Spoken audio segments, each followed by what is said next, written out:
Hello students, कैसे हैं? My name is Sarvesh Singh. Welcome to you my class. जो students हमारा चैनल देखते हैं वो सबसे पहले इसे सब्सक्राइब करें, लाइक करें, शेयर करें, बेल आइकन का भी बटन दबा लें जिससे हमारे वीडियो का नोटिफिकेशन आपके पास तक पहुंचता रहे। तो आज का टॉपिक क्या है? डबल फर्टिलाइजेशन, द निषेचन। ये क्वेश्चन मोस्ट इम्पॉर्टेंट है 12th वाले स्टूडेंट्स के लिए, और बीएससी के स्टूडेंट्स भी इसे अच्छे ढंग से नोट कर लें। 12th के एग्जाम में ये क्वेश्चन फाइट करेगा। अच्छे ढंग से इसे तैयार कर लें इंटरमीडिएट के स्टूडेंट्स। तो ध्यान दीजिएगा, क्या होता है ये डबल फर्टिलाइजेशन, किसे कहते हैं? निषेचन की क्रिया कहाँ होती है, कैसे होती है, कब होती है, किसके माध्यम से होती है? ध्यान दीजिएगा स्टूडेंट्स, डबल फर्टिलाइजेशन कैसे होता है? ये एक एम्ब्रायो सैक की स्ट्रक्चर है। 3 कोशिकाएं ऊपर होती हैं, 3 सेल्स ऊपर होती हैं, 3 सेल्स नीचे होती हैं।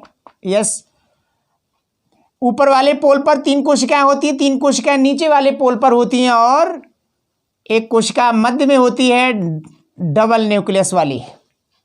ओके, ठीक है। अब यहाँ पर ये वाली जो सेल होती है इसे कहते हैं एग एपरेटस कह सकते हैं, या कह सकते हैं एग सेल। इसे एग सेल भी कह सकते हैं, अंडकोशा भी इसे कह सकते हैं। और ये कौन सी सेल होती है? ये पोलर सेल होती है, पोलर न्यूक्लियाई कह सकते हैं, ध्रुवीय केंद्रक कह सकते हैं इसे। ठीक है, क्योंकि ये दोनों ध्रुवों से, एक इस ध्रुव से केंद्रक आया था और एक इस ध्रुव से केंद्रक यहाँ पर आया था, इसलिए यहाँ पर 2 केंद्रकों वाली संरचना बन गई, जिसे कहते हैं पोलर सेल्स कह सकते हैं, ध्रुवीय कोशा कह सकते हैं। इसके अंदर केंद्रकों की संख्या 2 है। ओके, अब यहाँ पर डबल फर्टिलाइजेशन की क्रिया कैसे होगी? तो ध्यान दीजिएगा स्टूडेंट्स। तो दिस एम्ब्रायो सैक, ये एक एम्ब्रायो सैक की संरचना है, ये एक भ्रूणकोश की संरचना है। अब यहाँ पर डबल फर्टिलाइजेशन की क्रिया कैसे होती है? ध्यान दीजिएगा स्टूडेंट्स। तो सर्वप्रथम सबसे पहले क्या होता है?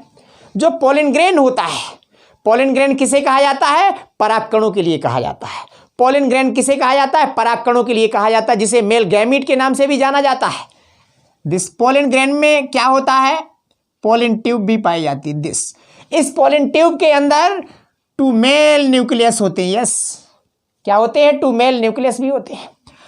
जब ये पोलन ग्रेन, परागकण की संरचना जब इस एम्ब्रायो सैक के अंदर, भ्रूणकोश के अंदर इंटर करती है, जब ये स्ट्रक्चर इस तरीके से इसके अंदर इंटर करती है इसकी ट्यूब, तो क्या होता है? इसकी ट्यूब ब्लास्ट हो जाती है आगे से, और दोनों ही ये जो मेल न्यूक्लियस होते हैं वो फ्री हो जाते हैं, स्वतंत्र हो जाते हैं, इस एम्ब्रायो सैक के अंदर आ जाते हैं, इस भ्रूणकोश के अंदर आ जाते हैं। अब होता क्या है? यहाँ पर एक जो मेल न्यूक्लियस होता है ये एक सेल के अंदर इंटर कर जाता है।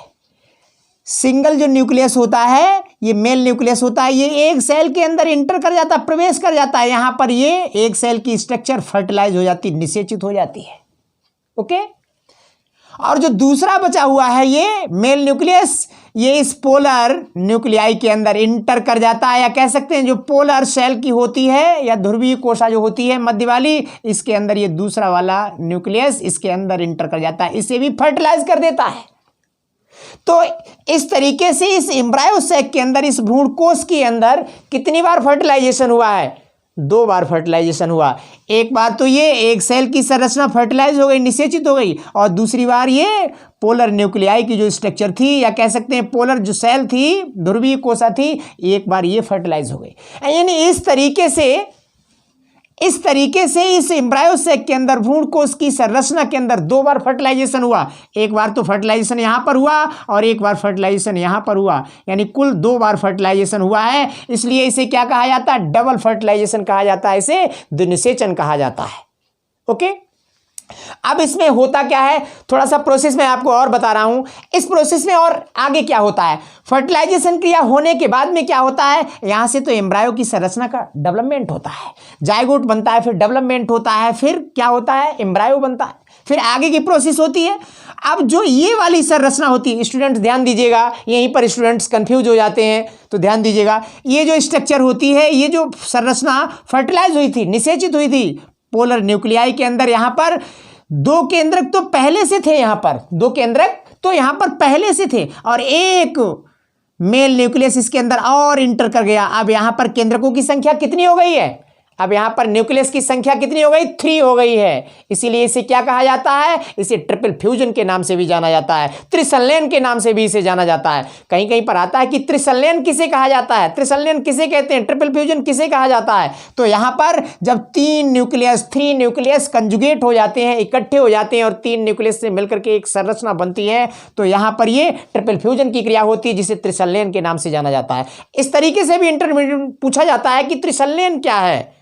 ओके, तो इस क्रिया के लिए क्या बोलते हैं? त्रिसंलयन कहा जाता है। ओके, अब ये स्ट्रक्चर करती क्या है, इसका वर्क क्या होता है, इसका कार्य क्या होता है, ये संरचना क्या करती है?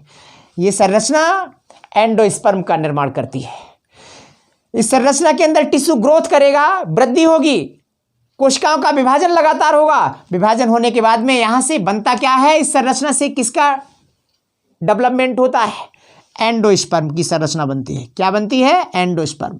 एंडोस्पर्म किसे कहा जाता है? इसको हिंदी में कहते हैं भ्रूणपोष। इसे क्या कहते हैं? इसे भ्रूणपोष कहते हैं। भ्रूणपोष किसे कहा जाता है?